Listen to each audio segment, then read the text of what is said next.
Hi everyone, my name is Christian Jane Kongstedt and I'm also known as CPH Equities on eToro. This is my Q2 quarterly update about the stock market, in which I'm going to speak also about the recent events, the volatility and the panic we had in the stock market a few weeks ago.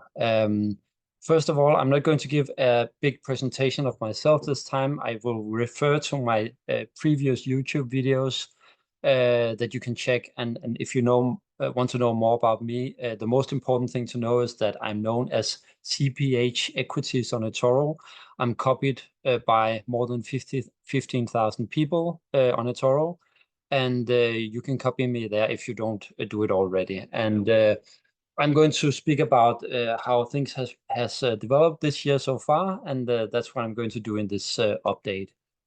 So first of all, here's the agenda for today. I'm going to speak about my performance this year, the portfolio, how it's built up, how I have diversified the portfolio, and also, of course, about the current markets and the events that we have been seeing lately, the volatility, and so on. And then I've gathered some questions from my copyers and followers on eToro, which I will use some time to ask. And this year, this is my performance overall, and you can see from the last 7 or 8 years on eToro, I've had double-digit returns every year. I've been on eToro except for 1 year, and also this year is going pretty well. I would say overall, even with the volatility we have been seeing, I'm up 17% this year, and I think things are going well. And I'm happy about the performance so far, even though the latest events were a bit nerve-wracking, I would say, the latest events in the stock market. So overall this year, I'm doing almost the same, slightly better than the S&P 500. And over a period of the last 7 years, I'm doing much better. I have around twice as good returns as the S&P 500, which is what I'm using for my benchmark. So my annualized return is around 20%. So 20% every year since 2017. And this year I'm on track to deliver more or less the same because I have 17% so far this year. My plan is to take my portfolio and my account to $1 million from the current amount of around 120,000 US dollars. And I've calculated this should take me around 14 years to get to this point. So it's a very long journey I'm on.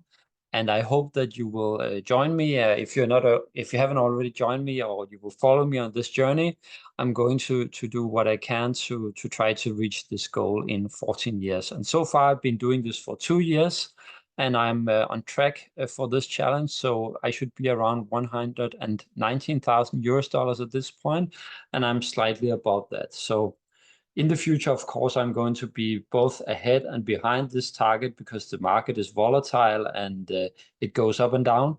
But I should try to perform. My goal is to perform 8 to 9 percentage points better than the S&P per year on average, and that's I've been doing better than that so far for the last 7 to 8 years. So I hope to be able to do this and achieve this target in the future. So in 14 years, which is like 2038, I hope to reach the $1 million in this account. And let's take a look at the portfolio as it is right now.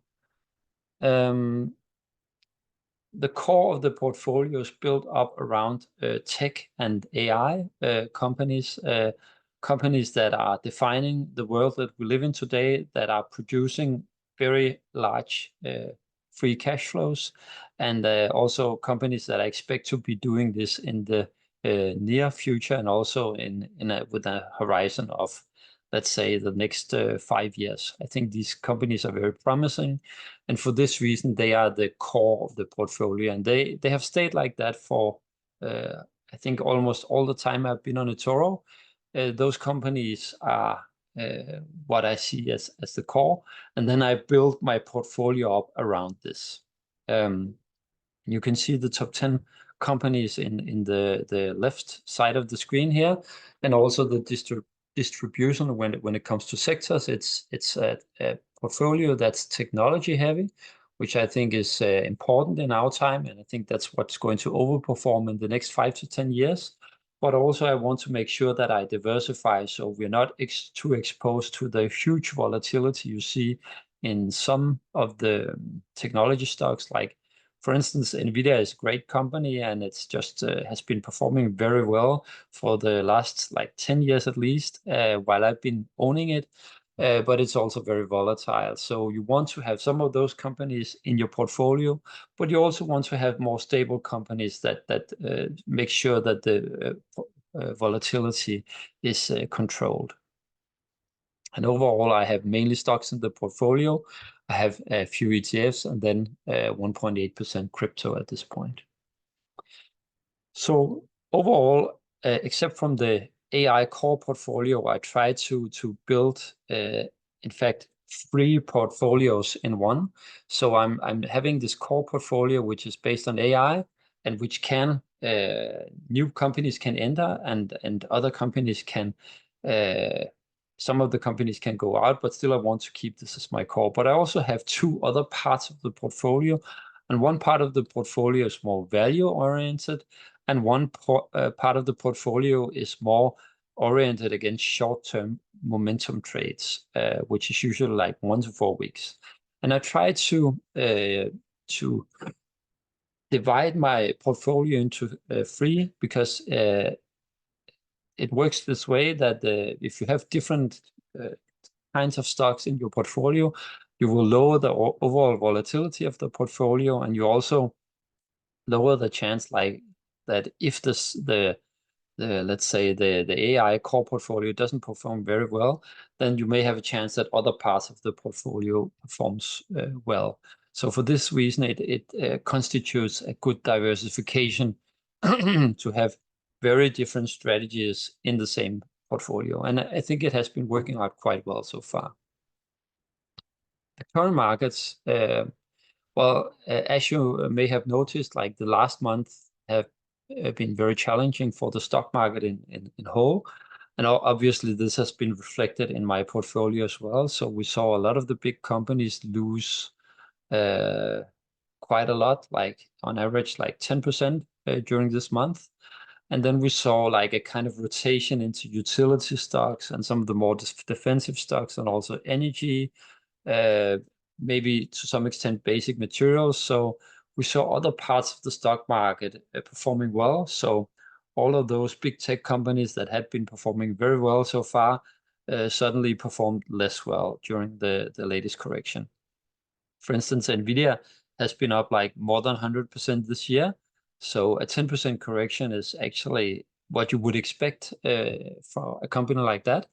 But still, when it happens, it's still like very nerve-wracking. And I saw quite a few copyists getting a bit nervous about what was happening in the market. So I'm going to say a bit about what I think was happening and how I see this going forward. So first of all, what happened in the beginning of August, you saw this like quite large correction, and overall it was a 10% correction. And these were triggered by, amongst others, some unemployment numbers that were not too good in the US, and also a few other numbers that suggested that the US could be heading into a recession. Those were at least this was the interpretation that the market had, and this led to a sell-off, which was combined with a technical some technicalities that I will explain in the next trade. So basically, it's something that was called the yen carry trade, and it's been described already a lot in the financial media. So I think it's maybe a common concept to many people already. But basically, what a lot of hedge funds had been doing was to borrow low-interest yen the Japanese currency to invest in high yielding global assets like the US stocks, like the big tech stocks, for instance. And in this way, they would capitalize on interest rate differentials. And what happened when we got those reports, those unemployment numbers and a few others, we had a rapid unwinding of this trade. So people needed to sell their assets because they didn't want to borrow the same amount of yen anymore. So we had a huge sell-off from a lot of hedge funds and also others in the market, of course. And this led to a catastrophic day in the Japanese stock market, but also a day in the US, some days in the US stock markets, which were red and which were quite depressing. So I wrote an update on eToro saying that basically, as a copier and also as a trader and investor, you should try to keep your head cool during a panic like this, because usually there's too many people wanting to exit the same door at the same time. And if you have so many sellers in the market and only a few buyers, then you're going to have a situation where this spirals out of control. And as you can see in the previous slide, like the market has actually taken all of this back. So the correction we have had during this yen carriage rate unwinding is actually completely reversed now. So this shows that it was a panic in the market and a situation that was partly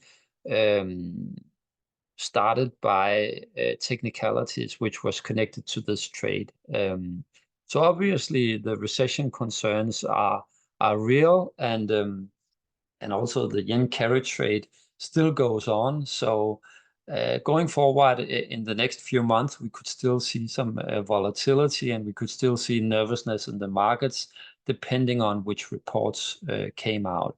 But also, if you look at the market, you would say it has been going up for quite a long time. Especially this year, we had a huge surge in the indices, and when something like this happens, it's also like a healthy correction. Sometimes you needed some people to like take some of the gains, and now we actually, searching again, and these corrections now and then are quite healthy. I think the important thing to know as an investor and also a copier is that if you panic during those sell-offs, and actually I see a few people doing that, like a few hundred people out of the 15,000 that copied me stop copying during this panic, and this is like maybe 1 or 2%, and those people actually, when they stop copying, when the market corrects like this, then they exit at the worst possible time, and then the market goes up again. And that's something to be really wary about in the future, because like if you sell out during market panic, then you may end out selling at the worst possible point. So keep your head cool when this happens, because it's going to happen now and then. You see almost every year a market correction of at least 5%, and around every second year you see something like this, which is a market correction of 10%. And for this reason, this is something you should expect, and basically try to do as little as possible. If you do anything, then try to dollar cost average, which means like buying continuously in the stock market. That's going to be your best strategy to handle this. But try not to panic too much when you see those red numbers, and you see those very red headlines trying to describe how the world is breaking down, because usually it's kind of overestimated. And it's very important to keep your head down, or keep your head calm in this situation. So these are my thoughts about the current market. You are, of course, always very welcome to ask questions in the feed if you feel that I didn't explain something, or you would like this to be explained in more detail in some way. So recession forecast is something that I'm looking at, of course, and during this period, Goldman Sachs has raised its probability of a US recession from 15% to 25%. And JP Morgan estimates a 35% risk of a recession at the end of 2024. So these are slightly higher estimates than previously, but still, what you can read from those numbers, of course, is that it's still not the base case that we will see a recession in the US. Actually, the base case is that we will not see a recession if you take those two estimates. Of course, you have a lot of other estimates too, but I would say like anywhere in the range of 25 to 35% risk of a recession within the next like 6 to 12 months is a reasonable estimate. And this still means that my portfolio would be more focused on a scenario where we don't have a recession, or maybe just a very shallow recession, and that the US economy is basically doing quite okay. The reason why we got a little bit nervous about this is that like the US unemployment rate went slightly above 4%, but it's still very, very low. So in this sense, I think that at this point, I'm quite optimistic about how the US economy is doing. And my portfolio is very much exposed to the US. And there are many US companies and also companies that are dependent on the US. So of course, I'm mostly following US economy. And I think in general, the US is doing better than many other places in the world, and also have been doing much better. The companies in the US have been doing much better. So that's one of the reasons why I prefer to invest in predominantly US stocks. So overall, inflation is coming down from the peaks of mid-2022. It's going more slowly now, and that obviously has led to some speculation about if we will get down to a level that's acceptable for the American Central Bank, the Fed. But we're going in the right direction. So overall, I'm optimistic about the developments and how it's going to go for the rest of the year and also into next year. So obviously, everyone is waiting for Jerome Powell to speak in the middle of September about if they're going to cut rates at that point. And right now, the market is expecting a rate cut in September and consecutive rate cuts in November and December meetings as well. So overall, I think that's if it's going to happen, and I think it's the most likely scenario that we will at least see a rate cut in September, then I think it's probably going to be bullish for the market in the midterm. But short term, it's certainly possible that we will see some volatility, because if we have slightly like negative reports about unemployment or inflation rising a bit again, then it can affect the markets a lot. And also the US election is coming up, which can also lead to volatility. So for these reasons, I see the next few months as some month where you would have a risk of more volatile markets, maybe another small correction. And we should just try to keep our heads cool during this period, because I think most of this is probably going to be noise when it comes to looking at the big picture, which is actually a pretty good picture. Looking at the Magnificent Seven, which are some of the stocks that I have made my portfolio. I have 6 of those stocks, except from Tesla. You can see that in fact, Tesla is the one that's not performing well in the Magnificent Seven, so it has been a good choice to exclude Tesla, but keep the other stocks, because most of the other ones are overperforming the S&P this year, and they are also overperforming equal weight indices like the ISP, which is up 6.3%, and the small caps, which are 2.6% up. So these companies are doing better than most companies in the S&P, except from Tesla, obviously, but that's not part of my portfolio. So, and these numbers are numbers that are from the 14th of August, so it's after this correction we have been seeing. My portfolio is 17% up, which is a little bit better than the S&P at this point. So one thing that's important for me to say is that a lot of people have been speaking about the Magnificent Seven and the AI trade as being a bubble, and it's certainly possible that it could develop into a bubble at some point. At this point, I don't think it's a bubble at all, based on, you know, just looking at the numbers, and I've taken some of the numbers here. You can see this year, if you look 1 year, take the 1 year returns of these stocks, then you will see all of them, once again, except Tesla, doing very well during this period, especially NVIDIA, of course. But these are not stock returns that are taken out of the thin air, because as you can see in almost all of these examples, you have very strong double-digit revenue growth. You also have, in most cases, double or triple-digit EBIT growth, which means that they are much more profitable than they were 1 year ago.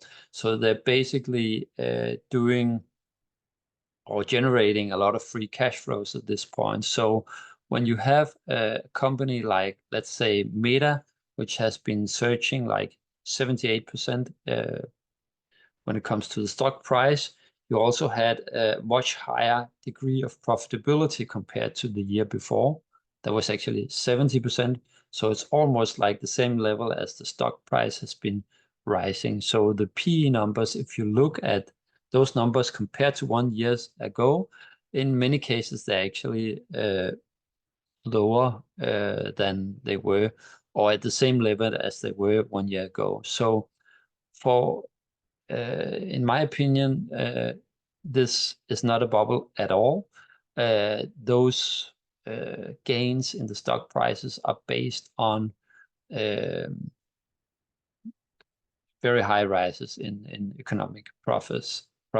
And if you look at the last 10 years, you will see that those stocks, the top 10 stocks in the S&P, they were 19% on average of the market capitalization of the S&P, and 47% of the total economic profit. And the last year, they have been having a higher share of the S&P. They were 27% of the market capitalization, but they constituted 69% of the total economic profits. So this means that most of the profits generated in the S&P were actually generated by the top 10 companies in the S&P. And for this reason, there's real fundamentals backing up those stock prices. So I don't see any overestimation of these companies, maybe except from Tesla that I don't own. And also, if you look at the estimates for the following years, you will see that in many cases, in most cases, you will have double-digit free cash flow growth over the next 3 years, and this will lead to very reasonable PE values 2 years down the line. And overall, I think the picture is pretty good, especially during this correction. I bought more NVIDIA stock, and I think, yeah, especially NVIDIA, but also Meta are some of the companies that has a promising future. Obviously, this is not investment advice, but they are in my portfolio, and I think they're very promising companies on a like 3-year horizon from now. So the big question, and a very important question, is, did these companies so far overinvest in generative AI, which is the big topic? And Goldman Sachs made a very interesting report about this, saying that a lot of spend has been billions of dollars has been spent, but are there too few benefits about for the investments that has been made? And they made a good report discussing this subject, and people that were pro and against this point of view. And I'll let you know what I think. So Using Alphabet as an example, I would say that they have been investing like billions of dollars in hardware to support building and training their large language models. And the most prominent one is called Gemini. And as you will see from this description, I think it's actually going to proliferate the whole business of Alphabet, what's going on with this language model. So right now they are rebuilding the smartphone like Apple is trying to do as well. The language model Gemini is going to be the center of the Android operating system, which is going to be powering hundreds, millions of people's smartphones. And it's going to be a very useful personal assistant at some point. Maybe it's not really at that point yet, but it's going to be.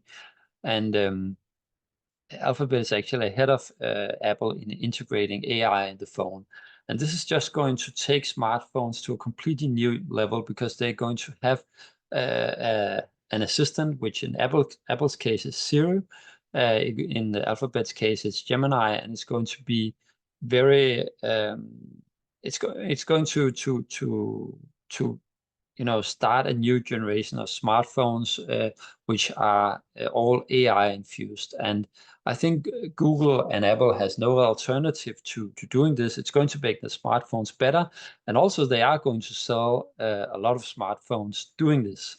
So when Wall Street speculates about if they're over-investing in AI, maybe it's a little bit of a misunderstanding that you cannot really see somewhere in the earnings statement saying this is the AI income, because it's actually a part of the whole business. So Google is going to sell many more Pixel phones and Pixel earbuds due to Gemini being built in to the Android operating system, and this is going to lead to revenue of possibly billions of dollars over the next years. And also in a number of other cases, it's just proliferating the whole business of Google. So the other income streams that are coming from AI is obviously Gemini is something that developers would need to build application on top of this language model. And you're paying to use the API of Gemini, and 1 million tokens cost $7, and you're going to have hundreds of thousands of companies using the API and building application on top of this language model, and also, of course, the other language models from OpenAI and Meta and so on. You also have direct subscriptions. So right now, you can subscribe to the best language model of Google for $20 a month, and I think you're going to have. I mean, already now you have millions of subscribers to Google One, which Gemini is a part of, and so I think it's going to drive a lot of subscriptions for the Google One service going forward, and that's another income stream coming from AI.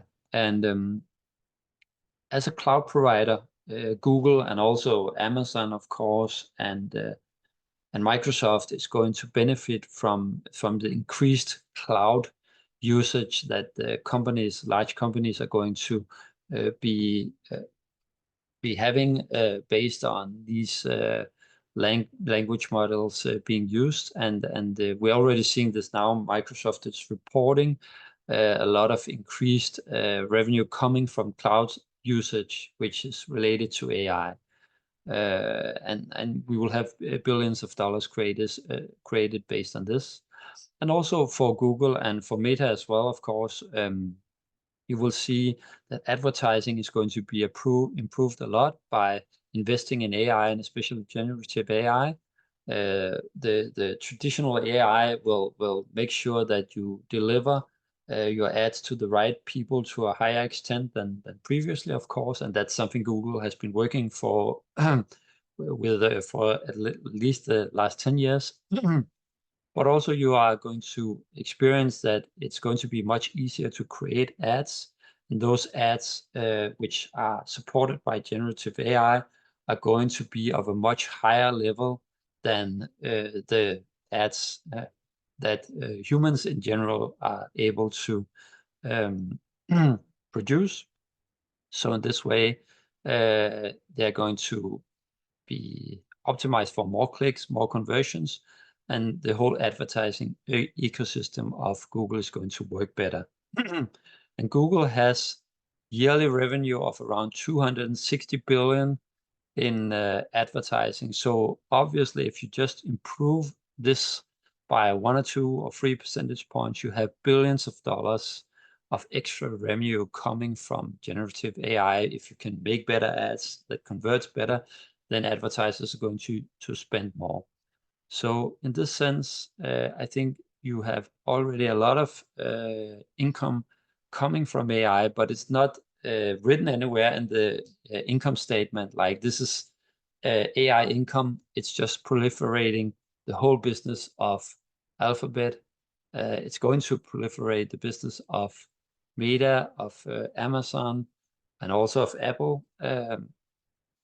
So these companies are going to profit to a very high degree from this development.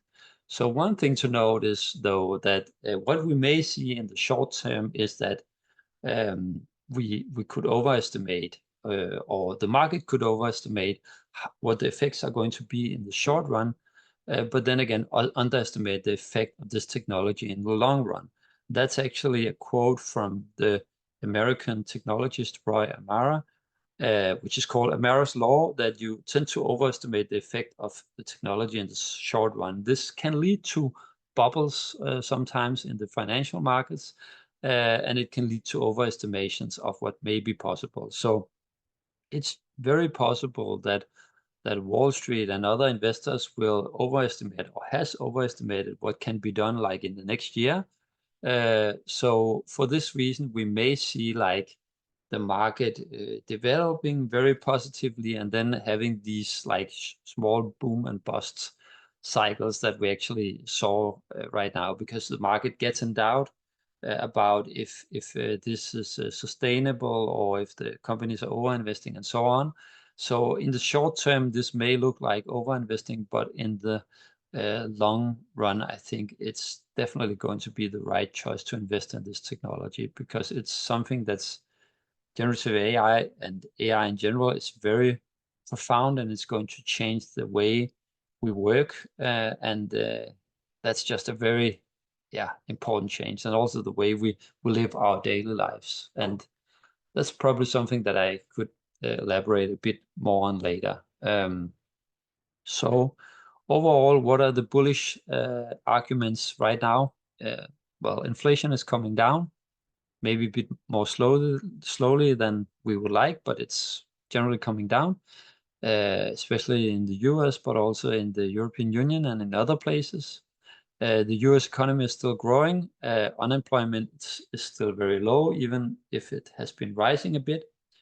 The Fed has been signaling that they want to cut interest rates. I think it's going to be bullish for the markets over time.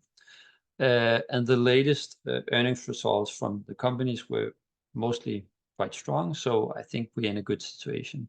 And those are bullish arguments.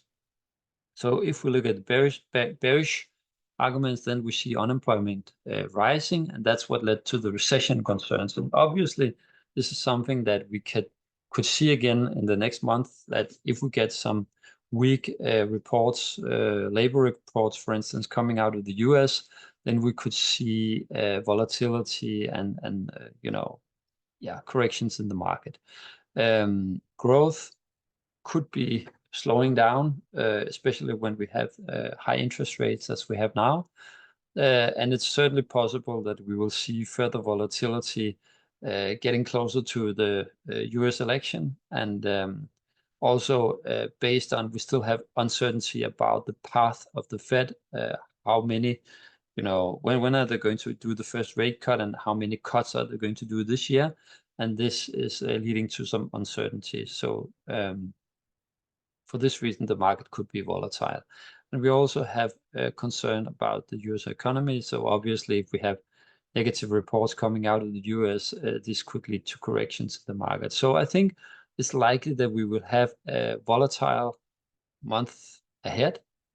But in general, I'm quite positive about where we will be like at the end of the year and also going into next year, because I think inflation is coming down, and the Fed will cut rates probably already in September, and that is most likely going to lead to a rise in the markets over time, especially when the US election is decided and we have this clarity.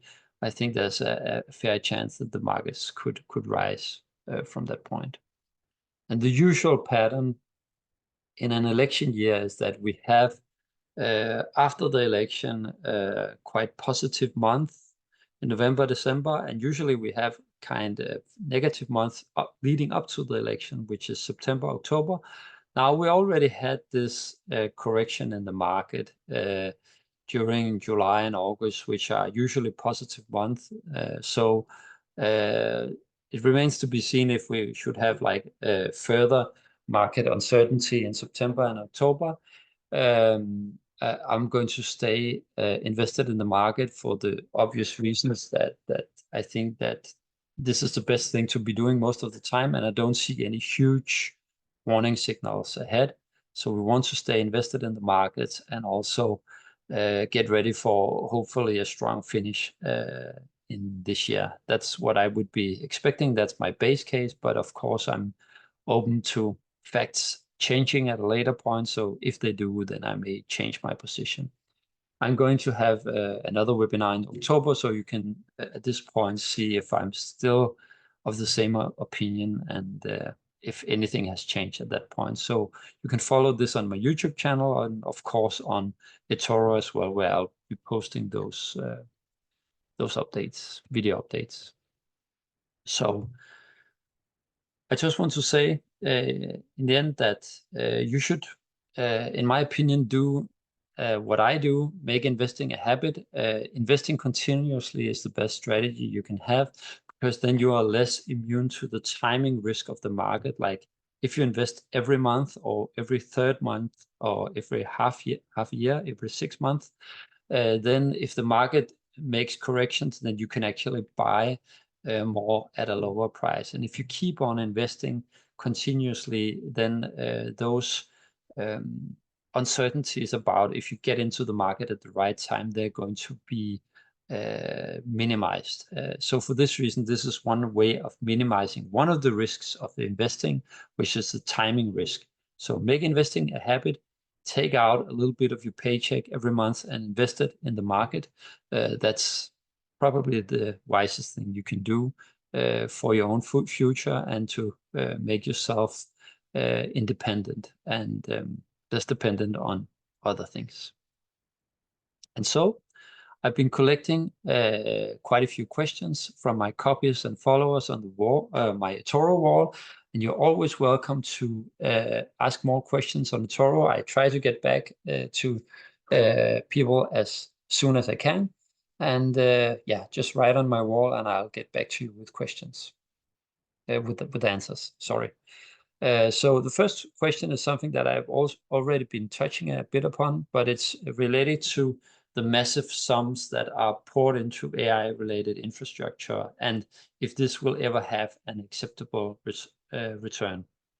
And this copy or follower is writing that comparisons are being drawn with the dot-com bubble 25 years ago, with which the AI mania has some similarities. And quite a lot of your portfolio is exposed to the AI story. Given the above, how confident are you in sticking with this strategy? And my overall view is that I'm very confident of this strategy. I believe that AI and generative AI is going to change our world.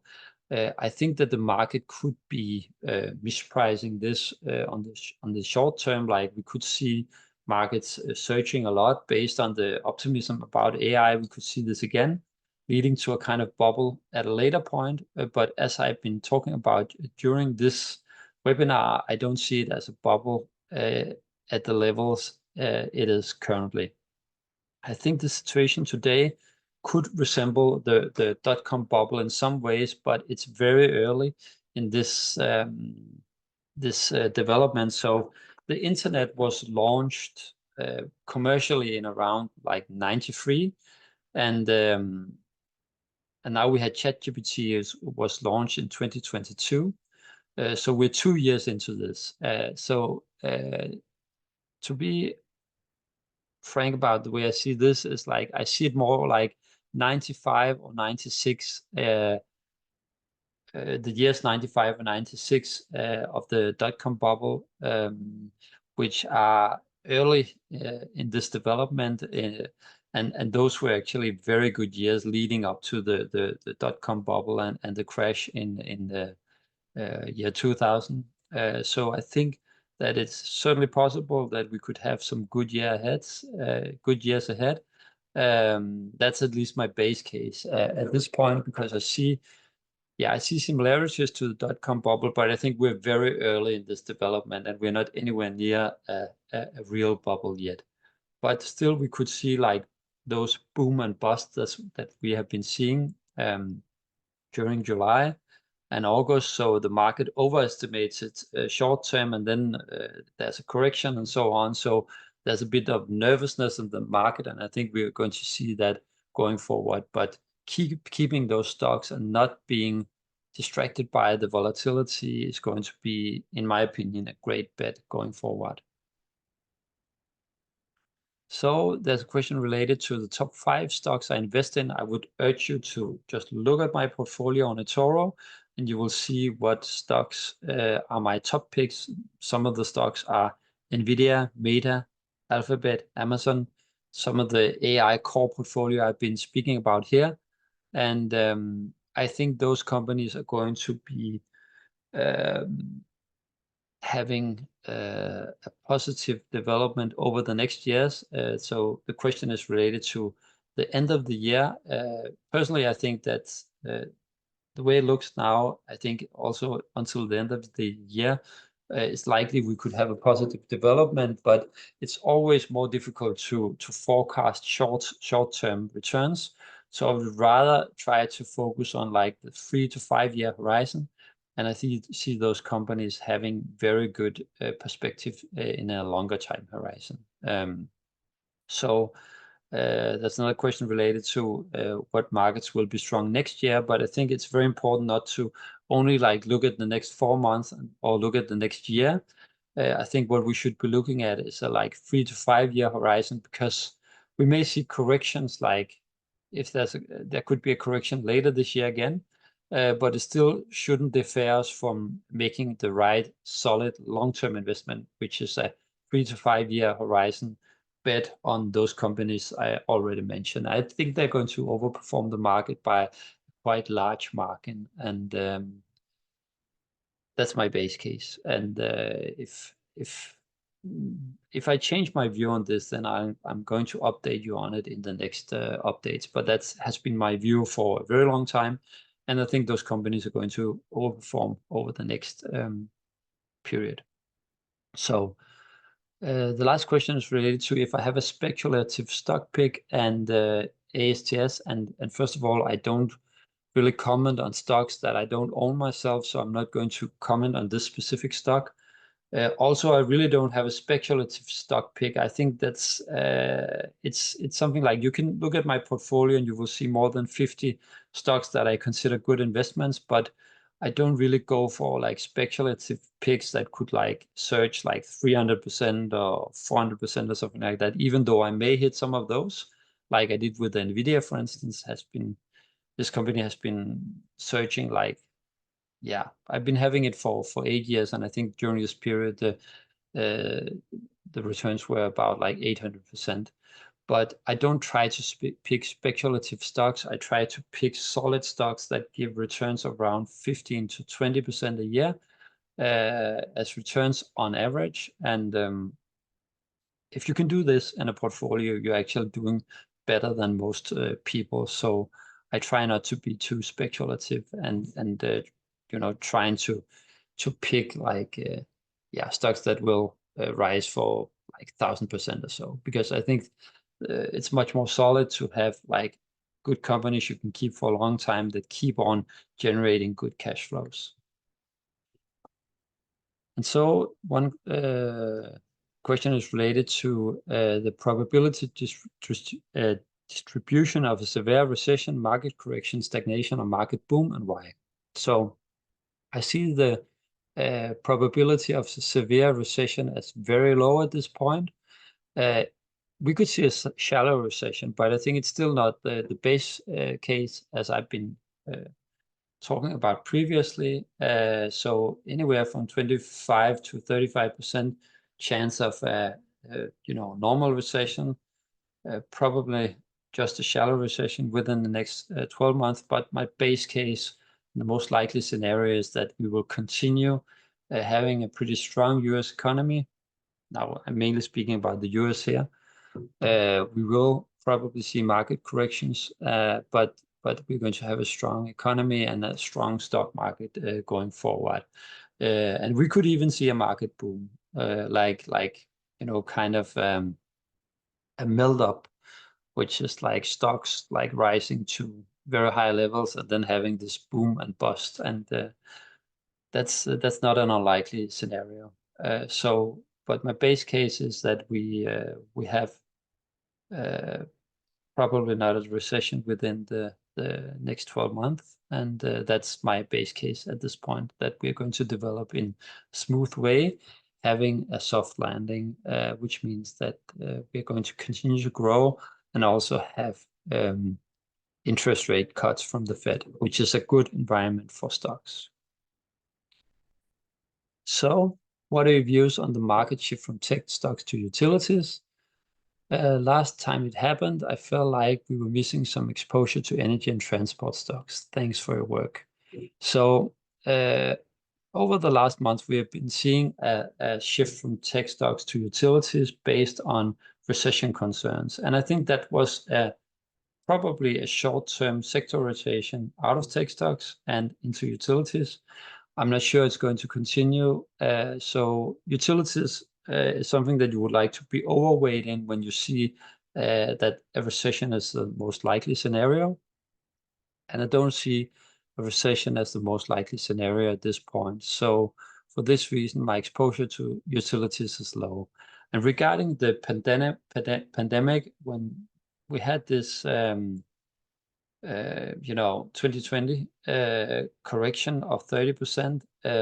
Actually, this year I had returns in 2020 of 43%, whereas the S&P had returns of 16%. So I was overperforming by a margin of more than 20 percentage points, even though I didn't have this exposure to energy and transport stocks. So I think I was doing overall quite well without having this kind of diversification.